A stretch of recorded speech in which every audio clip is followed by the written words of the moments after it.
जी। रफ़ी साहब जैसे उनको 8 या 9 साल घर में बिठाया था। जिनको आप उभारना चाहते हैं उनसे बुरा गाते हैं। प्यार कोई खिलौना कोई ले जो खरीद। नमस्कार दोस्तों, वेलकम टू सिंगिंग इमोशन। दोस्तों, हाल ही में हिंदी सिनेमा के जाने माने गायक सुरेश वाडकर जी का एक इंटरव्यू वायरल हो रहा है। इस इंटरव्यू में रफ़ी साहब के बारे में बोलते हुए उन्होंने कुछ ऐसा कहा है जो खासकर किशोर दा फैंस को नागवार गुजरा है। हालांकि उन्होंने इस इंटरव्यू में किसी का नाम नहीं दिया, पर जिस तरह से उन्होंने अपनी बात कही उससे ये साफ पता चलता है कि उनका इशारा किशोर दा की तरफ है। उनके कथन का आशय कुछ इस प्रकार था कि 70 के दशक में रफ़ी साहब के करियर में जो डाउनफॉल आया उसके पीछे किशोर दा का करिश्माई उदय कुछ गलत कारणों के चलते जिम्मेदार था। तो दोस्तों, क्या था ये पूरा मामला और सुरेश जी के इस कथन में कितनी सच्चाई है, इस पूरे प्रकरण की छानबीन हम आज के इस वीडियो में करेंगे। तो चलिए जल्दी से शुरू करते हैं आज का वीडियो। आप देखना शुरू कर चुके हैं सिंगिंग इमोशन।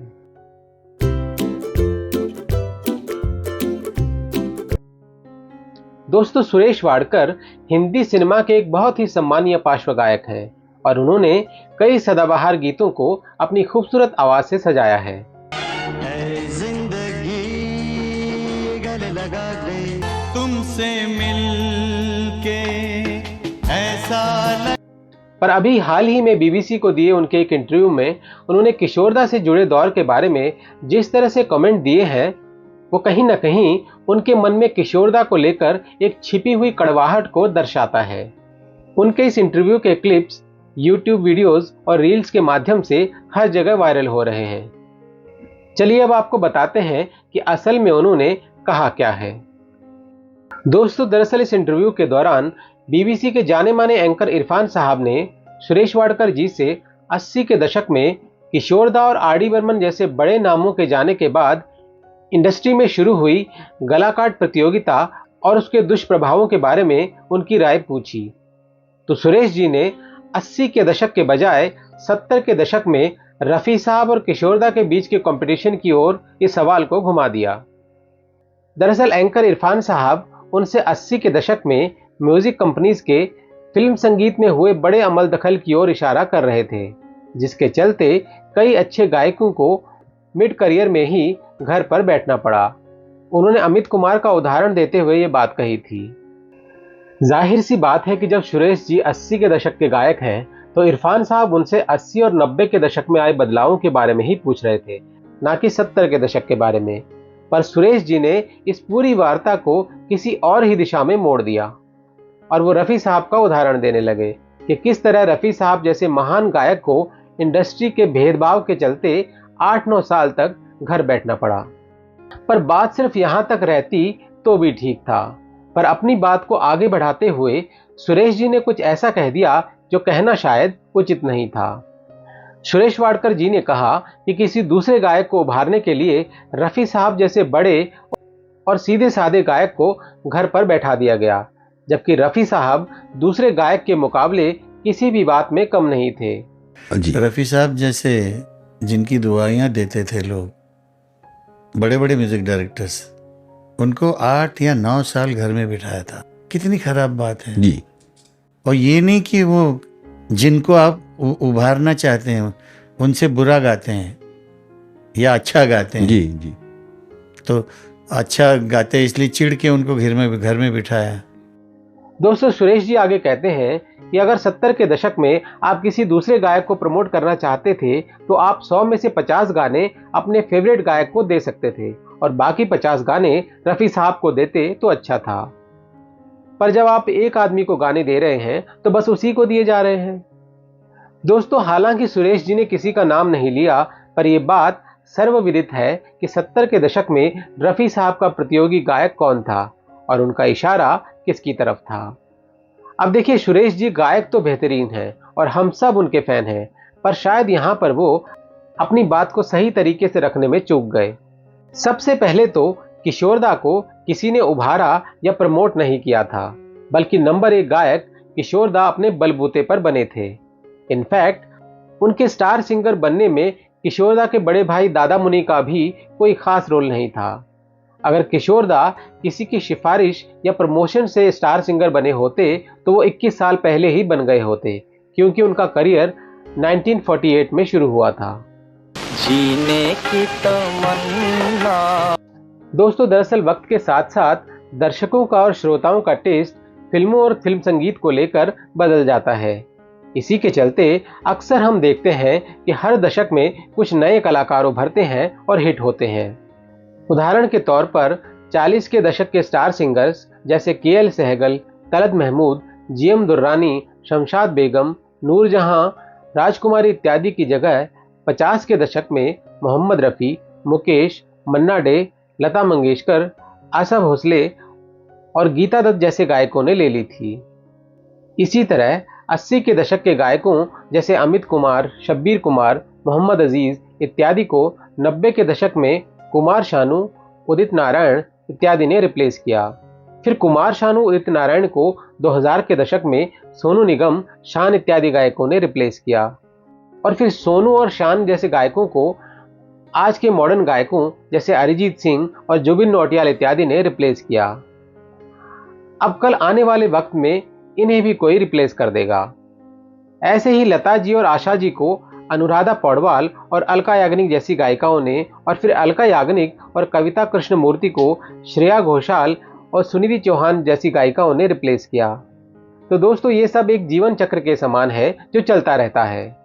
और अगर आप ध्यान दें तो पाएंगे कि हर दशक में जो भी नए सिंगर्स आते हैं उनका स्टाइल और गायन शैली पिछले दशक के गायकों से अलग होती है, और जनता को भी ये बदलाव रास आता है, इसीलिए ये नए गायक पॉपुलर होते हैं। ऐसे ही 1969 में बदलाव की एक नई आंधी लेकर आए थे किशोरदा।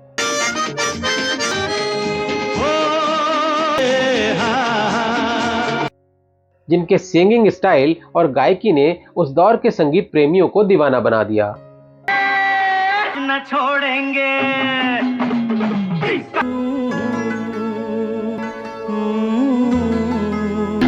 भली भली सी एक सूरत, भला सा एक नारी, कोई भड़के। दोस्तों, न सिर्फ सिंगिंग बल्कि एक्टिंग में भी अलग अलग दशक में अलग अलग स्टार्स हुए और उनका बोलबाला रहा। जैसे 50 के दशक में दिलीप राज और देवानंद का दौर था। फिर 60s में राजेंद्र कुमार, शम्मी कपूर जैसे स्टार्स छाए रहे। और फिर 1969 में सुपरस्टार राजेश खन्ना का उदय हुआ। और फिर उनके बाद Amitabh Bachchan angry young man की इमेज के साथ छा गए। दोस्तों, ये सब बदलते वक्त के साथ ऑडियंस के बदलते मिजाज का नतीजा था। इसके अलावा कई बार एक कलाकार के जीवन में किस्मत और सही समय पर बनी परिस्थितियां भी काम करती हैं। तो इसमें यह कहना कि इस गायक ने उस गायक को घर बैठा दिया या इस एक्टर ने उस एक्टर को घर बैठा दिया, ये अजीब सा लॉजिक है।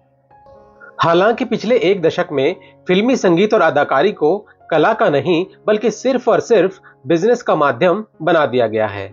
और सुरेश जी की बात आज के संदर्भ में ज्यादा उपयुक्त है, क्योंकि आज सोशल मीडिया के इस दौर में अलग अलग प्लेटफॉर्म्स पर दिन रात अंधाधुंध प्रमोशन करके स्टार्स जबरदस्ती बनाए जाते हैं। और शायद इसीलिए अभिनय, संगीत और गायकी का स्तर अब पहले जैसा नहीं रह गया है। दोस्तों, इसमें तारीफ करनी होगी एंकर इरफान साहब की कि वो किशोरदा के बारे में सुरेश जी के विचार जानकर भी उनसे प्रभावित नहीं हुए, बल्कि बिल्कुल निष्पक्ष रहते हुए उन्होंने अपने अगले सवाल में ही किशोरदा के ही एक गाने दिल आज शायर है की तारीफ की और सुरेश जी से पूछा कि किशोरदा जैसी शानदार, खुली हुई और मस्कुलिन आवाज के गायक आज के दौर में क्यों नहीं होते। तो इस पर सुरेश जी ने आश्चर्यजनक रूप से एक बार फिर ऐसा जवाब दिया जो काफी हद प्रप करने वाला था। किशोरदा जैसे महान गायक जिनकी वॉइस क्वालिटी की तारीफ सारी दुनिया करती है, उनकी तारीफ में दो शब्द कहने के बजाय सुरेश जी कहते हैं कि ये सब उस दौर के म्यूजिक डायरेक्टर्स का कमाल था और अब ऐसे म्यूजिक डायरेक्टर्स नहीं होते। इसके अलावा वो कहते हैं कि अब स्टोरी और सिचुएशन के हिसाब से गीत नहीं बनते। ये जो फुल थ्रोट सिंगिंग एक कन्विक्शन के साथ, मैं तो याद करता हूँ किशोर कुमार जब गैम्बलर में वो गाते हैं कि ये प्यार कोई खिलौना नहीं है, प्यार कोई खिलौना, हर कोई ले जो खरीद। जिस स्केल पर उसको एक मैस्कुलिनिटी एसर्शन के साथ ले जाते हैं। वो माहौल ही अभी आप देखिए। वो म्यूजिक डायरेक्टर नहीं रहे। एक तो आजकल सिचुएशन के ऊपर कोई गाना नहीं होता। अब जरा सोचिए, एंकर इरफान साहब उनसे आज के दौर में किशोरदा जैसी वॉइस क्वालिटी न होने की बात कर रहे हैं, और सुरेश जी बता रहे हैं कि ऐसा इसलिए है क्योंकि अब संगीतकार वैसे नहीं रहे, या अब स्टोरी के हिसाब से गीत नहीं बनते इत्यादि। मतलब स्पष्ट रूप से उन्होंने किशोरदा की वॉइस क्वालिटी के बारे में कोई भी कमेंट करना उचित नहीं समझा। इसके बजाय वो कहते हैं कि यह सारा कमाल म्यूजिक डायरेक्टर्स का था। अब सवाल ये है कि आखिर सुरेश जी के मन में किशोरदा को लेकर ऐसी क्या कड़वाहट है कि उन्होंने किशोरदा की तारीफ में 2 शब्द कहने के बजाय उल्टे उन्हें एक तरह से एक कॉन्स्पिरेसी का हिस्सा बना दिया, और ये वक्तव्य दिया कि सिर्फ उन्हें प्रमोट करने के लिए ही रफी साहब को घर पर बैठा दिया गया था। हालांकि किशोरदा कभी भी किसी भी कॉन्स्पिरेसी में शामिल नहीं रहे और उनके मन में रफी साहब को लेकर बहुत सम्मान था। ऐसे कई उदाहरण मौजूद हैं जब उन्होंने एक स्टेटमेंट देकर मीडिया को अनावश्यक कंपैरिजन करने से रोका, क्योंकि कुछ मैगजीन्स ने किशोरदा को नंबर 1 गायक कहना शुरू कर दिया था। तो आखिर सुरेश जी के मन में किशोरदा को लेकर ऐसी क्या कड़वाहट है? क्या ऐसा इसलिए है क्योंकि एक वक्त 80 के दशक में खुद किशोरदा प्लेबैक सिंगिंग में सुरेश वाडकर जी के कॉम्पिटिटर थे? दोस्तों, 1987 में किशोरदा के निधन से पहले किशोरदा प्लेबैक सिंगिंग में एक्टिव थे और खूब डिमांड में भी थे, जबकि 1983 में प्रेम रोग की सफलता के बाद सुरेश वाडकर इंडस्ट्री में एक जाना माना नाम बन चुके थे और उन्हें ऋषि कपूर की आवाज के रूप में भी देखा जाने लगा था। ऐसे में उस वक्त के सभी सिंगर्स में कहीं न कहीं किशोरदा जैसे बड़े नाम को लेकर असुरक्षा की भावना आना लाजमी था, खासकर तब जबकि कई अच्छे गीत किशोरदा उस दौर में गा रहे थे। यहाँ ये बात भी गौर करने वाली है कि किशोरदा खुद भी इंडस्ट्री छोड़ने का मन बना चुके थे। 80 के दशक तक आते आते किशोरदा के पूर्व के साथी गायक जैसे मुकेश जी, रफी साहब इत्यादि जा चुके थे, तो जाहिर है निधन के बाद ये दिवंगत गायक नए गायकों के लिए कोई भी कंपटीशन नहीं थे। इसीलिए उस दौर के गायकों की नज़र में ये पुराने गायक एक आदर्श, एक लेजेंड बन चुके थे। पर अगर किशोरदा जैसा लेजेंड आज भी आपके साथ कंधे से कंधा मिलाकर गा रहा हो और डिमांड में भी हो, तो समकालीन गायकों में असुरक्षा की भावना आना लाजमी है। ऐसी ही कुछ परिस्थिति से लता जी और आशा जी को भी गुजरना पड़ा, बल्कि उन्हें तो कई बार आरोप प्रत्यारोपों का सामना भी करना पड़ा। इनफैक्ट इसी इंटरव्यू में सुरेश जी ने खुद भी कुछ इसी ओर इशारा किया था कि पुराने महान गायकों के डुप्लीकेट्स तक से उन्हें कंपटीशन फेस करना पड़ रहा है।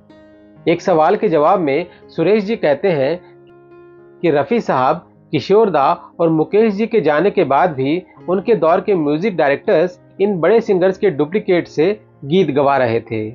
वो कहते हैं, ये कौन सा कायदा है, ये कैसी सोच है कि आपने ओरिजिनल ग्रेट सिंगर्स के साथ भी काम किया और आज आप उन्हीं के डुप्लीकेट सिंगर्स के साथ भी काम करना चाहते हैं। अब इसी इंटरव्यू में सुरेश जी की कही एक और बात पर आते हैं, जिसमें उन्होंने इल्ज़ाम लगाया था कि 70 के दशक में लगभग 90% गीत दूसरे सिंगर्स को मिले, जबकि रफ़ी साहब को नहीं। सबसे पहले तो ये आरोप ही गलत है कि रफ़ी साहब ने 70 के दशक में बिल्कुल नहीं गाया। इनफैक्ट रफ़ी साहब ने 70 के दशक में सैकड़ों गीत गाए हैं। इसके अलावा ये बात भी गौर करने वाली है कि हर दशक में किसी न किसी कलाकार का वर्चस्व होता ही है। इनफैक्ट 60 के दशक में खुद रफ़ी साहब एक बहुत बड़े स्टार सिंगर थे और इस दौर में लगभग 80% गीत रफ़ी साहब ही गा रहे थे। 60 के दशक में राजेंद्र कुमार से लेकर शम्मी कपूर और देवानंद से लेकर दिलीप कुमार तक रफ़ी साहब लगभग सभी सिंगर्स की आवाज बने हुए थे।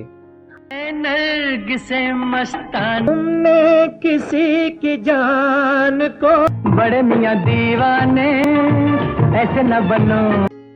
दोस्तों, जरा याद कीजिए कि 60 के दशक में शम्मी कपूर, राजेंद्र कुमार, दिलीप कुमार, जॉय मुखर्जी और विश्वजीत के कितने गीत किशोरदा, मन्ना डे या मुकेश जी ने गाए हैं।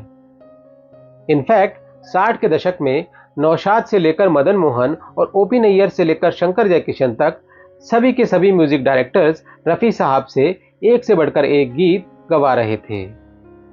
तो सुरेश जी के लॉजिक के हिसाब से क्या 50 और 60 के दशक में भी रफ़ी साहब को आगे बढ़ाने की कोई साजिश हो रही थी? क्योंकि इस दौर में किशोरदा समेत बाकी सभी गायक सिर्फ नाम मात्र के ही गीत गा रहे थे। जरा पुराने दौर में हिंदी सिनेमा के सभी महान गायकों के गाए टोटल गीतों के इस चार्ट पर नजर डालिए। इन सभी गायकों के सभी भाषाओं में गाए कुल गीतों में से तकरीबन 50% से ज्यादा गीत सिर्फ रफ़ी साहब ने गाए हैं। और इस पर भी अगर सिर्फ हिंदी गीतों का औसत निकाला जाए तो रफ़ी साहब के गाए कुल हिंदी गीतों का नंबर 50% से भी कहीं ज्यादा बैठेगा, क्योंकि कई गायकों जैसे मन्ना डे और किशोरदा ने बंगाली गीत भी खूब गाए हैं। और ये तब है जबकि इन सभी गायकों ने अपना करियर लगभग एक साथ ही शुरू किया था। चलिए, किशोरदा तो फिर भी एक्टिंग में मसरूफ रहे, पर जरा मुकेश जी और रफ़ी साहब के गाए कुल गीतों के बीच का फर्क देखिए। और मन्ना डे साहब के टोटल हिंदी गीतों की गिनती भी लगभग मुकेश जी के आसपास ही है। तो ये चार्ट देखकर आपको क्या लगता है, किसके साथ नाइंसाफी हुई? दोस्तों, दरअसल फिल्म इंडस्ट्री ही नहीं, हर इंडस्ट्री की यही हकीकत है कि चढ़ते सूरज को ही सभी सलाम करते हैं। जब रफ़ी साहब का दौर था तो हर तरफ सिर्फ रफ़ी साहब की ही डिमांड थी और एक्टर्स से लेकर म्यूजिक डायरेक्टर्स तक सभी को सिर्फ रफ़ी साहब की आवाज ही चाहिए थी। फिर जब किशोरदा का वक्त आया तो इंडस्ट्री ने किशोरदा को अपने सर माथे पर बिठाया। 70 के दशक में न सिर्फ किशोरदा के करीबी एस.डी. बर्मन और आर.डी. बर्मन, बल्कि वो लोग भी जो खुद को रफ़ी साहब का मुरीद कहते थे, वो भी फिल्म की व्यावसायिक सफलता को ध्यान में रखकर अपनी फिल्मों के गीत किशोरदा से गवाते थे।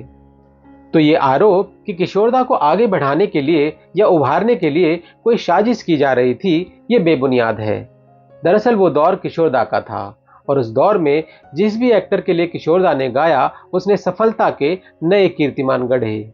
जैसा कि अंग्रेजी में कहते हैं, नथिंग सक्सीड्स लाइक सक्सेस, मतलब सफलता से बड़ी कोई कामयाबी नहीं। और इंडस्ट्री में जो बिकता है वही चलता है। और किशोरदा की जादुई आवाज का जो दौर 1969 में शुरू हुआ, वो आज तक भी श्रोताओं को सम्मोहित किए हुए है।